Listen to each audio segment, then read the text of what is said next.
Hi, everybody. Hello. Hello. Hello. Hello. It's looking back time. We've got our looking back on the summer semester for 2025. So if you have missed any of our episodes, if you're just discovering us, this is a great opportunity for you to play catch up. Maybe you've been off for the summer, as a lot of faculty have, and you're just returning and you're wondering what's been happening in the world of educational technology here at Georgian College, and we have the answer today. So today's looking back episode is our semester in review, looking at May, June, and July, and August, because they all count as the summer semester. So as we go through, we'll try and put the cards up in the corner so that each month you'll see the for each month you'll see the Fave 5 and 5, and you can just jump right to it if you want to learn more. Um, if I remember to do that when we post the video. So, all right, I guess we're ready to jump in.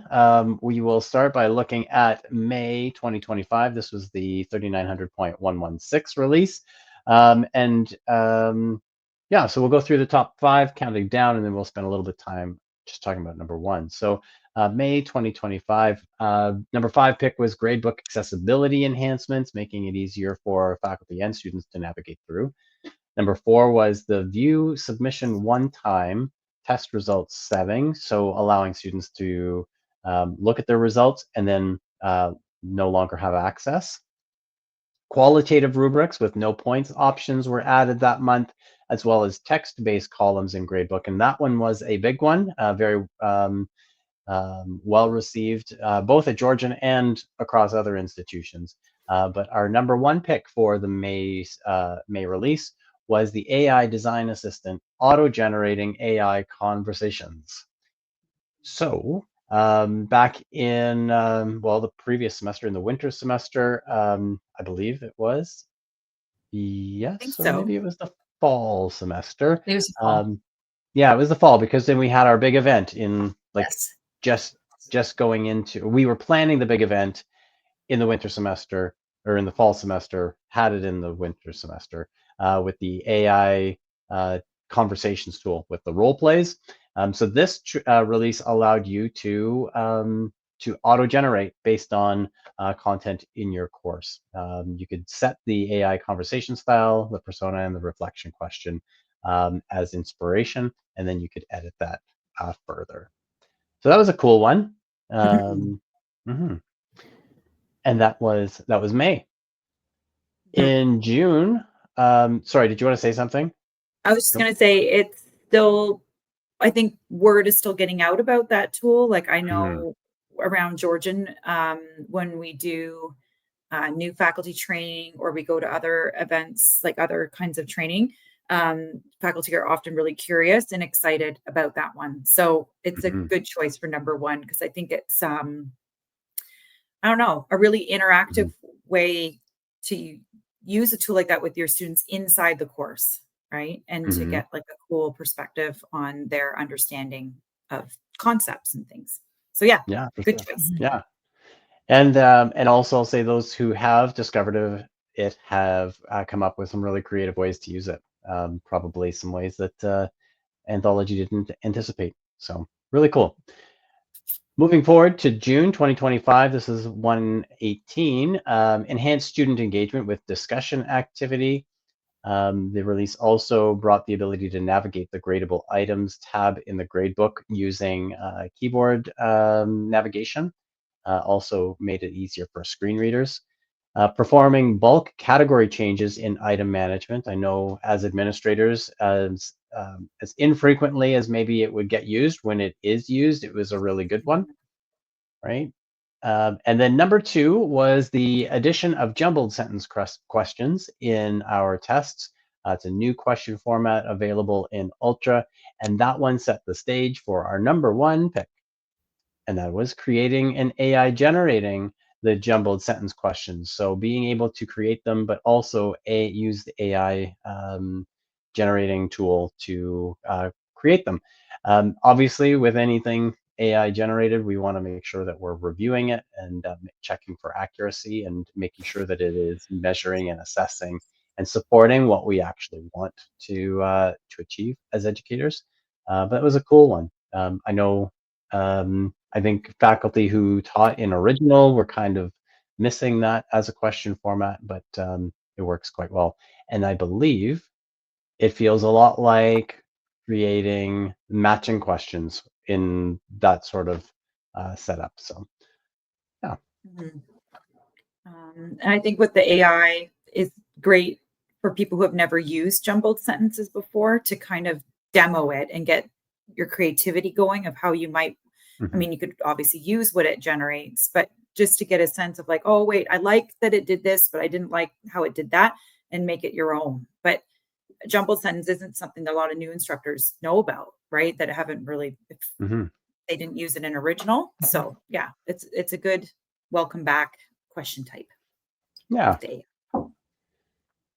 Great. And there's a little bit more information. This was, as we mentioned, we went through these in more depth in previous episodes. So you're welcome to check that out there.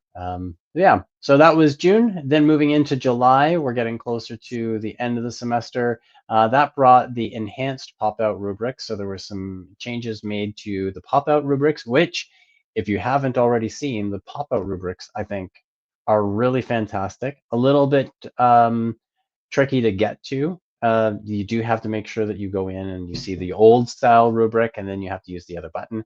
If you have a second monitor as you're assessing, it's a game changer because you've got everything in plain view, even tablets. Grading off of a tablet for in-person assessments is quite handy. Enhanced rubrics and the pop-out rubrics also set up something that we'll talk about. Actually, we would have talked about this in the September Phase 5 and 5. So enhanced pop-out rubrics, the no category option to grade book items, being able to use that. Rendering math formulas with MathJax was also updated. From an accessibility point, adding captions to images in documents was added as well. And then our number one choice for that release was enhancing instructor efficiency with the expanded activity page. So if you haven't looked in it, I know at Georgian College, we default to landing on the institution page, and 102% of the time, faculty just go from there straight to the courses page, and we miss the activity screen, but we'd encourage you to check that out because it does kind of give you high level snapshot of everything that's going on in your course all in one spot. So check that out, or check out the video where we took a closer look at that one. All right. And I think that brings us to our August 2025 release. This is 1, 2, 3. And our number 5 pick was improved LTI tool management with flexible copying, allowing you to copy LTI tools from courses. The addition of Video Studio, that was added to announcements.